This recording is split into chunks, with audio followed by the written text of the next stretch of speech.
جب بھی کوئی سائل کسی سے مانگتا ہے تو دو طریقے ہوتے ہیں. کچھ سائل ایسے ہوتے ہیں جو کوئی بات نہیں کرتے، سیدھا کے ہاتھ پھیلا دیتے ہیں. ایک تو سائل یہ ہے. اور سائل مانگنے والے جو بڑے اچھے طریقے سے مانگنے کا بھی فن جانتے ہیں تو ان کا طریقہ یہ نہیں ہوتا کہ کسی کے آگے جا کے بس ہاتھ پھیلا دیں. پہلے وہ اس کی تعریفیں کرتے ہیں،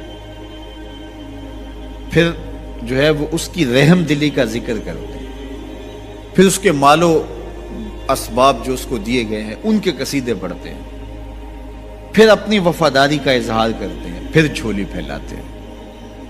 تو یہ دوسرا اور مہذب طریقہ ہے. ایک تو مانگنے والا اپنی ضرورت کو یوں ہی کسی کے سامنے رکھ دے، اور ایک یہ ہے کہ مانگنے والا اپنی ضرورت کو رکھنے سے قبل جس سے مانگ رہا ہے پہلے اس کی تعریف کرے.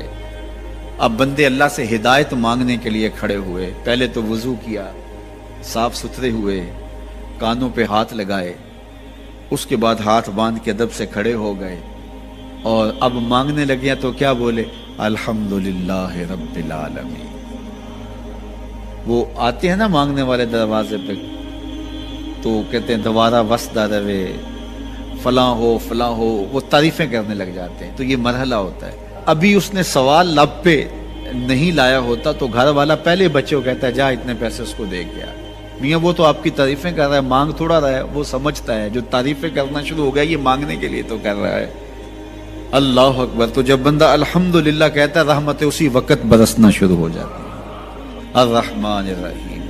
میں سخی کی دہلیز پہ کھڑا ہوں جو رحمان بھی ہے جو رحیم بھی ہے، محض اپنے کرم سے عطا کرتا ہے. رحم کی بھیک مانگ رہا ہوں. پھر کیا کہہ رہا ہے؟ مالک یوم الدین. کسی کنگال سے نہیں مانگ رہا، اس سے مانگ رہا ہوں جو مالک ہے، دنیا کا بھی مالک ہے، آخرت کا بھی مالک ہے. پھر اس کے بعد اگلی بات کیا کہتا ہے؟ ایاک نعبد و ایاک نستعین. مالک میں پوچھتا بھی تجھے ہوں اور مانگتا بھی تجھ سے ہوں. دیکھو سائل اس اعتبار سے بھی دو طرح کے ہوتے ہیں. ایک سائل ہوتا ہے جو بائی پاس پہ اترتا ہے، ایک کے گھر کے سامنے جاتا ہے، یہی طریقہ صحیح مانگنے کا، لیکن جاتا ہے کہ گھر کے سامنے تعریفیں کرتا ہے، اور مالک خانہ کو پتہ ہوتا ہے کہ یہ ہمسایہ سے بھی مانگ کے آیا ہے، میرے گھر سے بھی مانگ رہا ہے، اگلے گھر سے بھی مانگ رہا ہے. تو وہ اسے تھوڑا سا آٹا دے دیتا ہے، 1 روپیہ دے دیتا ہے. اس کو پتہ ہے اس نے پورا گاؤں مانگنا ہے، آدھا گاؤں مانگ آیا ہے، آدھا گاؤں اس نے ابھی مانگنا ہے. تو سارے 1-1 روپے دیتے ہیں. ایک تو سائل وہ ہے جو در در پہ جاتا ہے، اور ایک سائل بائی پاس سے اترا، وہاں سے پل عبور کیا، پھر گلی سے گزرتے ہوئے یہاں آیا، اور یہاں آ کے آپ کے ساتھ اس نے کہا کہ میں کسی در پہ نہیں گیا، آپ کے پاس آیا ہوں، اب آپ نے میری ضرورت پوری کرنی ہے. تو پھر 8 آنے 5 روپے تو نہیں دیے جائیں گے. پھر تو جو میری استطاعت ہوگی، جو آپ کی استطاعت ہوگی، اس استطاعت کے مطابق دیں گے کہ یہ سارا شہر چھوڑ کے آیا ہے، یہ کسی سے نہیں مانگتا، یہ مجھ سے ہی مانگتا ہے.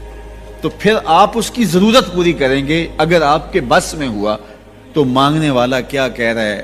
ایاک نعبد. یہ پیشانی کہیں اور نہیں جھکتی، و ایاک نستعین. یہ جھولی کسی اور چوکھٹ پہ پھیلتی نہیں. وہ کریم، وہ مالک رب جو تمام جہانوں کا رب ہے، میں اس کی دہلیز پہ کھڑا ہوں اور آیا سیدھا اسی کی دہلیز پہ ہوں. نہ اس سے پہلے کسی در پہ گیا ہوں، نہ اس کے بعد کسی در پہ جانا ہے.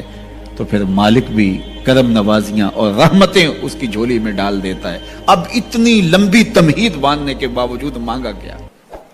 ذرا غور کیجئے. یہ وہ ہے جو ہم ہر روز ہر نماز کی ہر رکعت میں مانگتے ہیں، اور مانگنے کا طریقہ کتنا خوبصورت ہے. اور مانگنے والے یوں ہی مانگا کرتے ہیں. پہلے جس سے مانگنا اس کی تعریفیں کرتے ہیں. آپ نے مانگنے والوں کو دیکھا جو سلیقے سے مانگتے ہیں، تیرے بچے وسدے رہیں، تیری جد آباد رہے، تیرا خاندان آباد رہے. وہ مانگتے ہیں اس طرح، پہلے تعریفیں کرتے ہیں، پھر کہتے ہیں تیری فیکٹریاں چلتی رہیں، تیرے جو ہے تیری جائیداد بڑھتی رہے. تو وہ اس کے خزانوں کا ذکر کرتے ہیں، اور پھر کہتے ہیں کہ یہ فقیر نہ مانا تیری چوکھٹ پہ آیا ہے، اس کی ضرورتیں تو پوری کر دے. اب بندہ بھی اللہ کے حضور جب حاضر ہوتا ہے تو مانگنے کا سلیقہ کیا ہے؟ سب سے پہلے کہتا ہے الحمدللہ رب العالمین.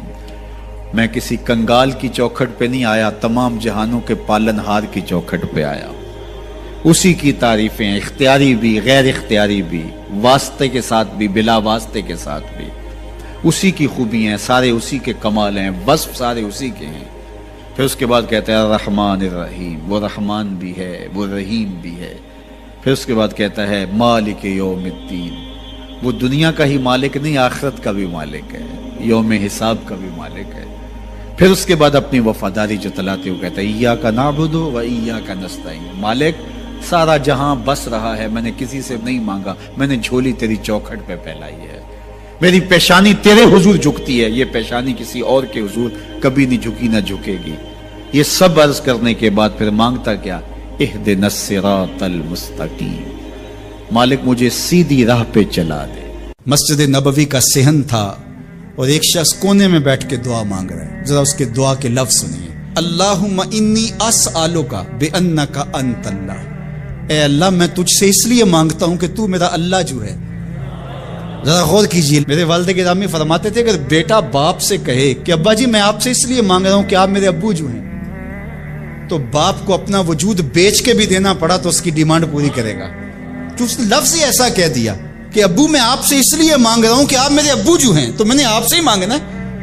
تو بندہ کیا کہہ رہا ہے؟ اللہم انی اسألک بانک انت اللہ، اللہ میں تجھ سے اس لیے مانگ رہا ہوں کہ تو میرا اللہ جو ہے، لا الہ الا انت، تیرے علاوہ کوئی ہے بھی تو نہیں، انت الاحد الصمد الذی لم یلد ولم یولد، تو ایک ہی ہے، واحد ہے، اور کوئی ہے ہی نہیں جس در پہ جاؤں، کوئی چوکھٹ نہیں ہے جہاں دامن پساروں، کوئی دہلیز ہی نہیں ہے جہاں جھولی پھیلاؤں، تو بے نیاز ہے، اور تجھے نہ کسی نے جنم دیا اور نہ تو نے کسی کو جنم دیا۔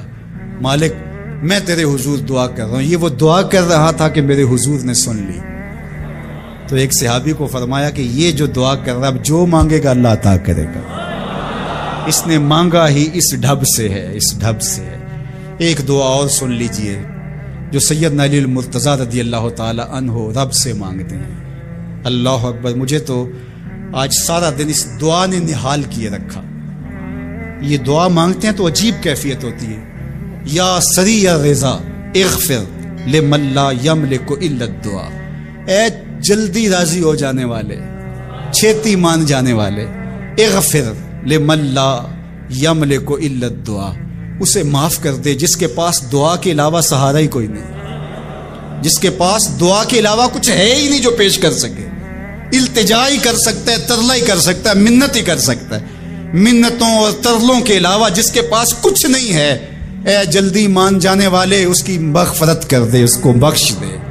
اللہ اکبر۔ تو وہ کریم ہے، وہ کہتا ہے میرے در پہ آؤ تو صحیح، کوئی جھولی پھیلاؤ تو صحیح، ہم تو مائل بکرم ہیں، کوئی سائل ہی نہیں، راہ دکھلائیں کسے راہ رب منزل ہی نہیں، کوئی آئے تو صحیح، جھولی پھیلائے تو صحیح، کوئی طلب تو کرے۔ دنیا والوں سے مانگیں تو ناراض ہوتے ہیں، اللہ سے نہ مانگیں تو ناراض ہوتا ہے۔ اللہ کہتا ہے مجھ سے نہ مانگو گے تو پھر کس در پہ جاؤ گے؟ قل ما یعبؤ بکم ربی لولا دعاؤکم، اگر تم نہیں مانگو گے تو پھر وہ بھی پرواہ نہیں کرے گا، تم مانگتے رہو گے، جھولی پھیلاتے رہو گے، وہ اپنی رحمتیں تمہارے دامن میں ڈالتا رہے گا، اس کے خزانوں میں کوئی کمی نہیں آتی، ہر بندے کو اس کی ڈیمانڈ کے مطابق، چاہت کے مطابق، طلب کے مطابق، آرزو اور تمنا کے مطابق دے دے، اس کے خزانوں میں پھر بھی کوئی کمی نہیں آتی۔ تو اسی سے مانگیں۔ اللہ سے راز و نیاز کی باتیں، جو باتیں بندہ کسی سے نہیں کر سکتا وہ اپنے رب سے ڈائریکٹ کرتا ہے، اپنے دل کے سارے دکھڑے اپنے رب کی دہلیز پہ رکھتا ہے، اور اپنی ساری ضرورتیں مالک کی چوکھٹ پہ رکھ دیتا ہے، اور اس سے مانگتے ہوئے بندے کو شرم نہیں آتی، حیا نہیں آتا، بلکہ اس سے مانگتے ہوئے فخر محسوس ہو رہا ہوتا ہے کہ میں اپنے رب سے مانگ رہا ہوں۔ کسی اور سے مانگیں تو جھجک لگتی ہے، لیکن مالک سے مانگیں تو اپنائیت کا احساس ہوتا ہے کہ میں اس سے مانگ رہا ہوں، اس لیے کہ وہ ہمارا رب لگتا ہے، ہمارا اس سے ربط کتنا گہرا ہے۔ دعا خود عبادت ہے، جب تمہاری ضرورتوں کا کفیل وہ ہے تو پھر اس سے نہیں مانگیں گے تو کس سے مانگیں گے؟ اور جب اس سے بندہ مانگتا ہے تو پھر وہ مانگنے والے کی لاج بھی رکھتا ہے۔ ان ربکم حیی کریم یستحیی من عبدہ اذا رفع یدیہ ان یردہما صفرا، تمہارا رب حیا کرنے والا کریم ہے، جب بندے اس کے سامنے ہاتھ پھیلا کے دعا مانگتے ہیں اللہ فرماتا ہے مجھے شرم آتی ہے ان کے اٹھے ہوئے ہاتھ خالی کیسے موڑوں، جب انہوں نے مجھ سے مانگا ہے تو میں نے بھی نہ دیا تو کون دے گا؟ میں ایک سادی سی بات کرتا ہوں، اتنے لوگ جتنے لوگ یہاں بیٹھے ہیں اگر کسی دنیا دار کے ڈیرے پہ چلے جائیں اور اس سے کوئی چیز طلب کریں اور وہ دینے کی استطاعت رکھتا ہو تو وہ کیا خالی لٹائے گا؟ وہ کہے گا اتنے لوگ آگے ہو تو ڈیرہ داری کی شان کے خلاف ہے کہ میں ان کو خالی لٹاؤں۔ تو جب یہ دنیا دار خالی نہیں لٹاتا تو رب کیسے خالی لٹائے گا؟ جب بندے اس کی دہلیز پہ چل کے آ جائیں تو وہ بندوں کی ضرورتوں کا کفیل ہے اور ان کے ہر درد کو جانتا ہے اور ان کی ضرورتوں کو پورا کرتا ہے۔ علماء نے کہا دعا ہر صورت قبول ہوتی ہے، یا تو یہ ہے کہ فوراً قبول ہو جاتی ہے، جو مانگا فوراً مل گیا، اور کبھی ایسا ہوتا ہے کہ فوراً نہیں ملتا، حکمت ہوتی ہے اور فوری دینا مناسب نہیں ہوتا تو اس کو فوری نہیں دیا جاتا، لیکن دعا بعد میں کچھ عرصے کے بعد اس کی ڈیمانڈ پوری کر دی جاتی ہے۔ اور کبھی ایسا ہوتا ہے نہ فوری دیا جاتا ہے نہ بدیر دیا جاتا ہے، اس دعا کو ذخیرہ کر لیا جاتا ہے اور حشر کے دن اس کا بدلہ دیا جائے گا۔ اور روایت میں آتا ہے حشر کے دن جب ان دعاؤں کا بدلہ دیا جائے گا جن کا بدلہ دنیا میں نہیں ملا تھا تو لوگ آرزو کریں گے کاش کہ دنیا میں کوئی دعا قبول ہی نہ ہوئی ہوتی، سارے صلے آخرت میں ملتے۔ اللہ اکبر۔ کبھی ایسا ہوتا ہے جو مانگا جاتا ہے وہ نہیں دیا جاتا، اس کے بدلے میں کچھ اور چیز دے دی جاتی ہے جو اس کی ضرورت ہوتی ہے اور جو اس کے لیے مناسب ہوتی ہے۔ وہ کچھ اور مانگ رہا ہوتا ہے لیکن اللہ اپنی حکمت کے تحت اسے کچھ اور عطا کر دیتا ہے۔ بہر صورت دعا قبول ہوتی ہے اور بندوں کے اٹھے ہوئے ہاتھ اللہ پسند کرتا ہے۔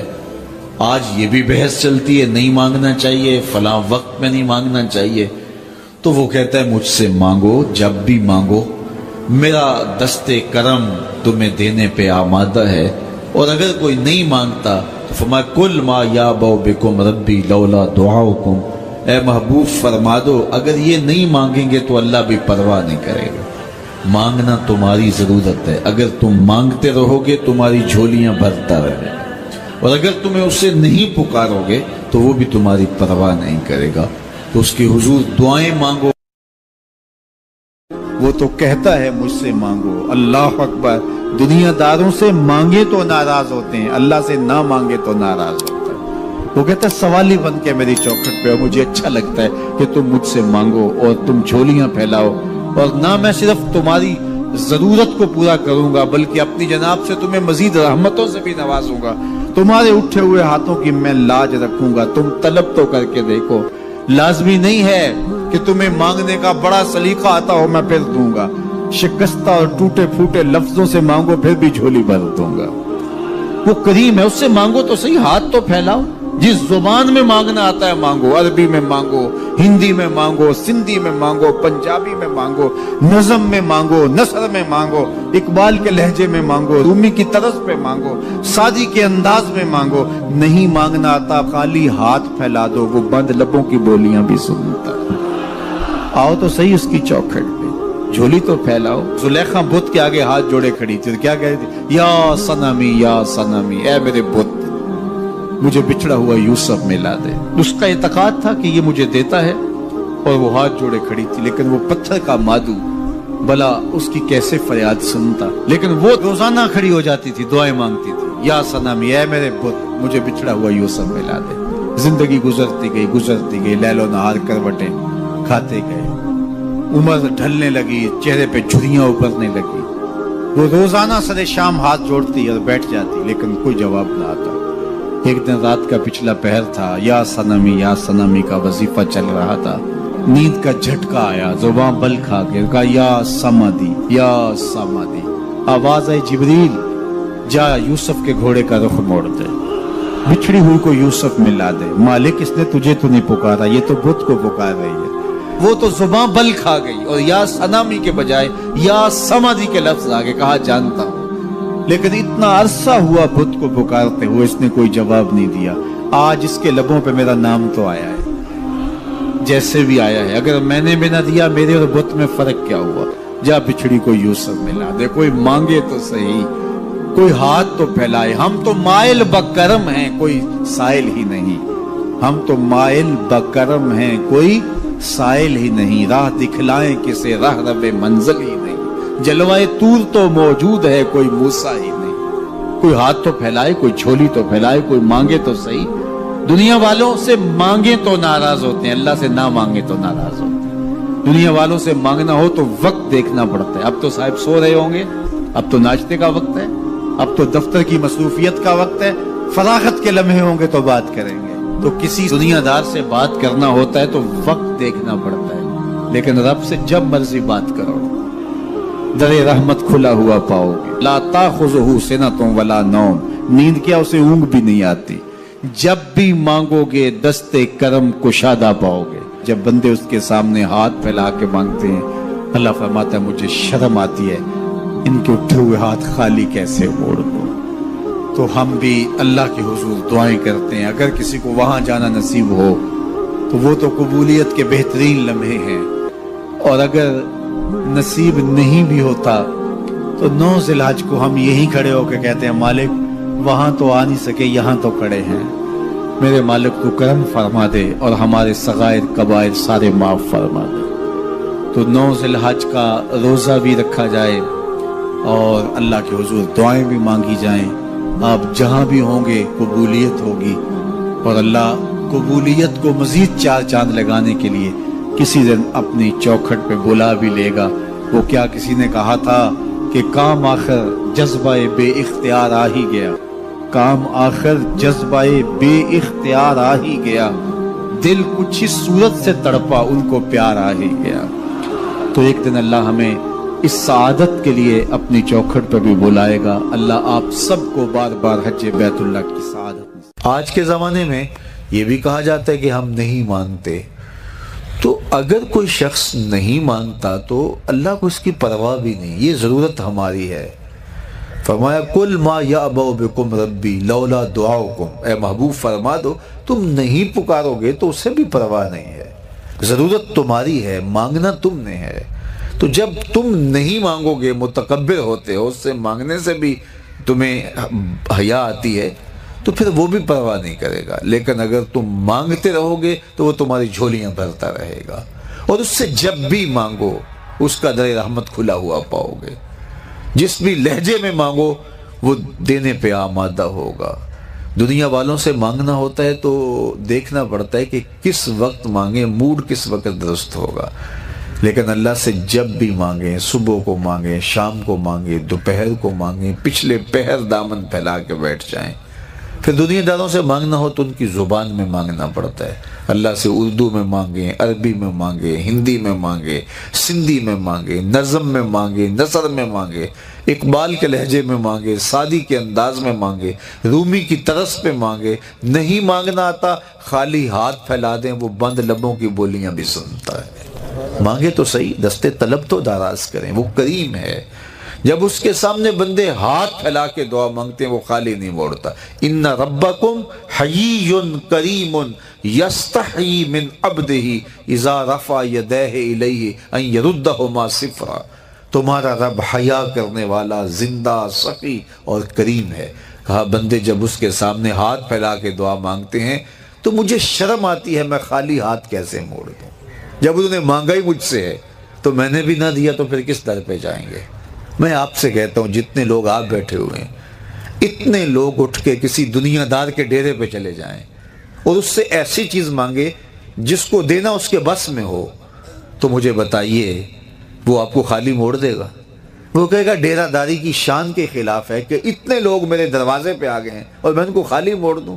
جب کسی دنیا دار کے در پہ اتنے لوگ جمع ہو کے چلے جائیں تو وہ بھی حیا کرتا ہے کہ اتنے لوگوں کو کیسے خالی موڑوں, میں ایک ڈیرہ دار شخص ہوں, کیا کہیں گے.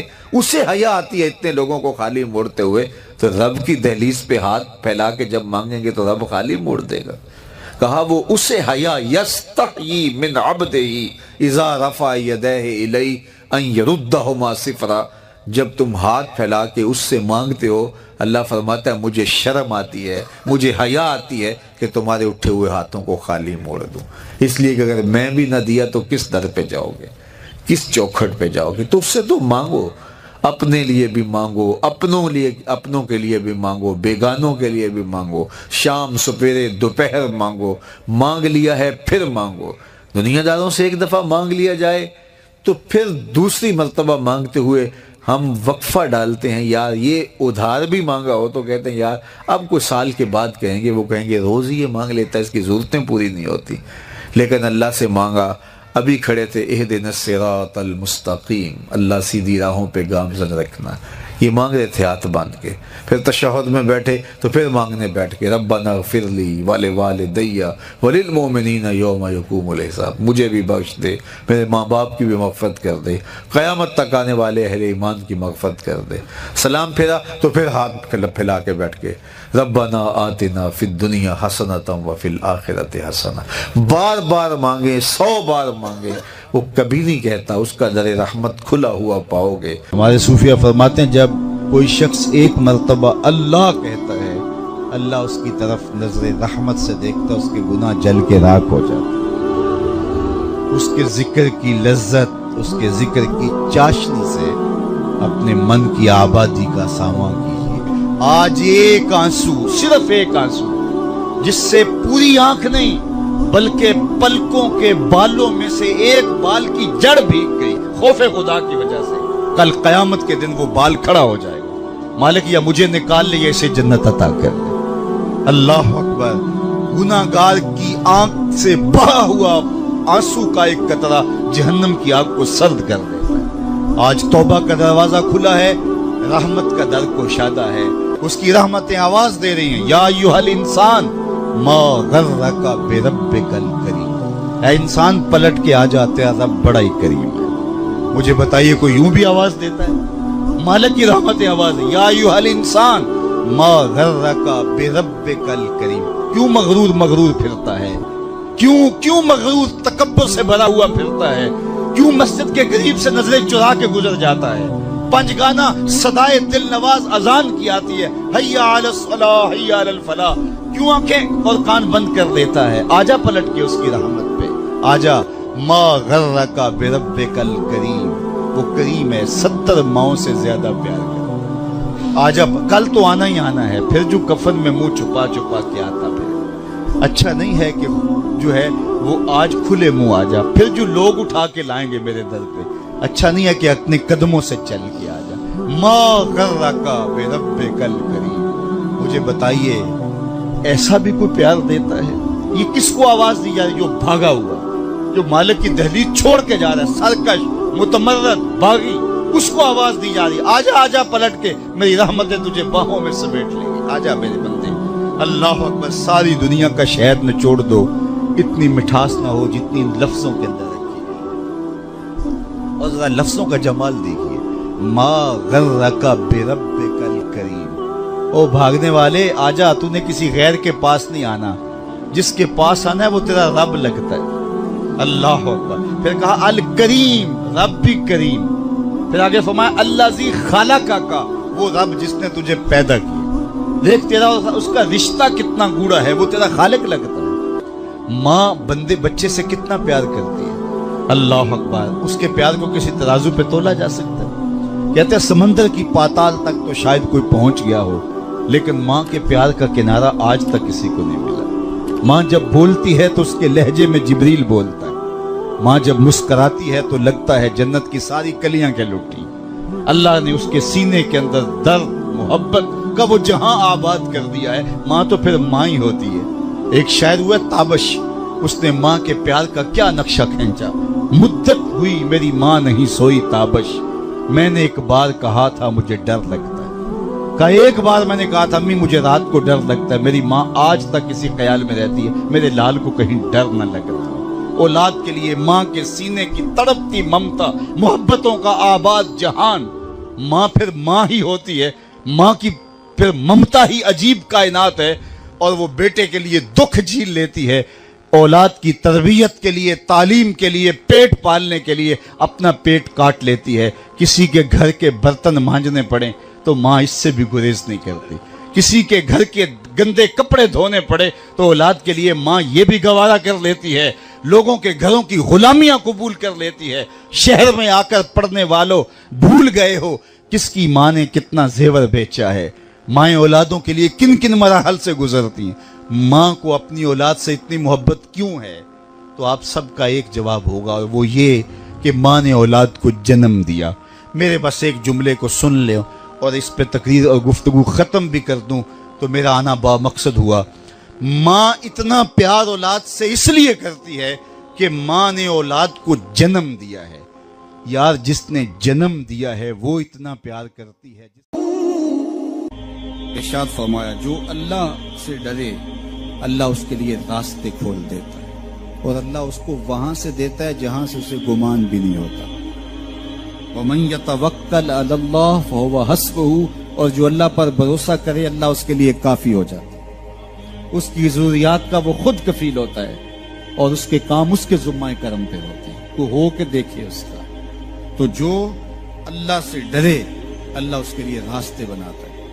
حضرت عوف بن مالک رضی اللہ تعالی عنہ الاشجعی حضور کی خدمت میں حاضر ہوئے اور عرض گزار ہوئے کہ میرا بیٹا سالم مشرکین کی قید میں ہے اور میں فاقوں کی حالت میں ہوں، تو فرمایا آل محمد کے پاس ایک سیر جو ہیں، بس اس کے علاوہ ہمارے پاس بھی کھانے کے لیے دنیاوی اسباب نہیں ہیں۔ کہا صبر کرو اور اللہ سے ڈرو، اور لا حول ولا قوت الا باللہ کثرت کے ساتھ پڑھو۔ یہ ایسا وظیفہ ہے، ایک حدیث پاک میں آتا ہے کہ یہ 99 بیماریوں کا علاج ہے، اس میں سب سے کم درجے کی بیماری ہم اور غم ہے۔ یہ دکھوں کا مداوع ہے، مشکلات کا علاج ہے، اور یہ وظیفہ میرے حضور نے بتایا۔ حضرت ابو ذر غفاری رضی اللہ تعالیٰ عنہ کو حضور نے 5 چیزیں بتائی تھی، ان میں سے 5ویں چیز یہ تھی کہ ابو ذر کثرت کے ساتھ لا حول ولا قوت الا باللہ پڑھا کرو۔ فرمایا عرش الہی کے نیچے ایک خاص خزانہ ہے، یہ وظیفہ وہاں سے آیا ہے۔ یہ زندگی میں معمول بنا لو، جب پھنس جاؤ مشکلات میں آ جاؤ تو لا حول ولا قوت الا باللہ پڑھو، اللہ راستے کھولے گا۔ تو حضور نے 3 چیزیں فرمائی، اللہ سے ڈرو، صبر کرو، اور کثرت کے ساتھ لا حول ولا قوت الا باللہ پڑھو۔ وہ فرماتے ہیں کہ میں یہ عمل شروع کیا، ابھی گھر میں بیٹھا ہی تھا کہ دروازے پہ دستک ہوئی، تو میں اٹھا کہ دروازہ کھولوں دیکھوں کہ کون ہے۔ تو دروازہ کھولا، دیکھا میرا بیٹا کھڑا ہے اور اس کے پیچھے 100 اونٹ کھڑے ہیں۔ تو میں نے کہا کہ تم اور یہ اونٹ؟ کہا مجھے موقع لگ گیا، میں ان کی قید سے بھاگ آیا اور آتے آتے ان کے 100 اونٹ بھی ہانک لایا ہوں۔ وَيَرْزُقْهُ مِنْ حَيْثُ لَا يَحْتَسِبُ، وہ تمہیں وہاں سے رزق دے گا جہاں سے تمہیں گمان بھی نہیں۔ اس کے ہو کے تو دیکھو، اللہ اکبر، اللہ کے ہو جاؤ تو پھر وہ تمہاری ضرورتوں کا کفیل ہو جائے۔ فرمایا حضرت عبداللہ ابن مسعود رضی اللہ تعالیٰ عنہ نے کہ کسی شخص کو فقر و فاقہ آ جائے تو وہ لوگوں کو بتائے کہ میں آج کل بڑے مشکل حالات میں ہوں، ہر وقت لوگوں کو بتاتا رہے تو اس کی مشکل بڑھے گی، اس کی مشکلیں آسان نہیں ہوں گی اس طرح۔ اور اگر وہ اپنی اس مشکل کو کسی سے شیئر نہ کرے بلکہ مصلی بچھا کے اپنے رب سے کہے کہ مالک فقر و فاقہ آ گیا ہے اور اس کا علاج تیرے پاس ہے، اس مرض کا مداوع تیرے پاس ہے۔ حضرت عبداللہ ابن مسعود فرماتے ہیں کہ رسول کریم نے فرمایا جلد یا بدیر اللہ اس کو مالا مال فرما دے۔ یہ بھی کبھی کر کے دیکھو، مشکل آ جائے، فاقہ آ جائے، مصیبت آ جائے، کسی سے نہ کہو، صرف اپنے رب سے کہو، پھر دیکھنا اس کی کرم نوازیوں کا می کیسے برستا۔ فرمایا اللہ پر بھروسہ کرنے کا جو حق ہے اگر وہ تم ادا کر دو، وہ تمہیں ایسے رزق عطا کرے جیسے پرندوں کو عطا کرتا۔ ہم تو دکان پہ جانا ہوتا ہے، فیکٹری میں جانا ہوتا ہے، ہم اپنے کاروبار پہ جانا ہوتا ہے، نوکری پہ جانا ہوتا ہے، مزدوری پہ جانا ہوتا ہے، ہمیں پتہ ہے کہاں آج صبح جانا ہے، لیکن پرندوں کو کوئی پتہ نہیں ہوتا کہاں جانا ہے، راس المال بھی نہیں ہوتا، لیکن صبح نکلتے ہیں، شام کو کبھی بھی خالی پیٹ نہیں آئے۔ بن توکل پنچھی اڑ دے، خرچ نہ پلے زیرا ہو۔ گھر سے خالی پیٹ نکلتے ہیں، جب واپس آتے ہیں تو پیٹ بھرے ہوئے ہوتے ہیں، اور پھر جو ان کی ضرورت ہوتی ہے اللہ وہ ساری ضرورتیں پوری کرتا ہے، جو ضرورت ان کی ہوتی ہے۔ یہ شیر کتنا گوشت کھاتا ہے اللہ روز اسے دیتا ہے، یہ ہنس روزانہ سچے موتی کھاتے ہیں، اور آپ مارکیٹ میں لینے جائیں لاکھوں روپے لگا کے تولے ماشے کے حساب سے آپ خریدتے ہیں، پھر بھی آپ کو یقین نہیں ہوتا کہ یہ سچے ہیں یا 2 نمبر ہیں۔